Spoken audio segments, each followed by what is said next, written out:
Hello বন্ধুরা, কালকে সকাল থেকে খুব বৃষ্টি পড়ছিল, মেঘলা ছিল ওয়েদারটা। আমি অফিস থেকে ফেরার পথেই ঠিক করেছিলাম আজকে একটু ঝাল ঝাল সন্ধ্যাবেলায় কিছু খেতে বেরাবো।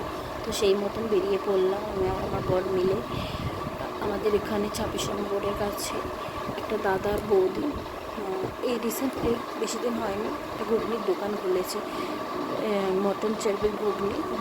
আমি শুনলাম যে এখানে যখন গেলাম দু রকম প্লেট আছে, একটা 15 টাকার, একটা 20 টাকার। তো প্রথমে আমরা 15 টাকার একটা প্লেট ট্রাই করলাম দুজন মিলে। তো খেতে তো খুব সুন্দর হয়েছে। এই যে এটা 26 নম্বর যাওয়ার পথের রাস্তা, আর এটা গোলঘরের দিকে চলে যাচ্ছে সোজা রাস্তাটা। এর এর পাশেই হয়েছে ঘুগনির দোকানটা। এই যে আমাদের গরম গরম লঙ্কা দেবো। তো আমার বরকে জিজ্ঞেস করলাম কেমন হয়েছে। ও তো বললো ভালো লেগেছে, আমারও খুব ভালো লেগেছে। আর গরম ছিল। কি গো, কেমন হয়েছে? জিজ্ঞাসা করেছি খেতে কেমন হয়েছে? ভালো। তো এই যে দাদাটা বৌদিটা মিলে দোকানটা খুলেছে।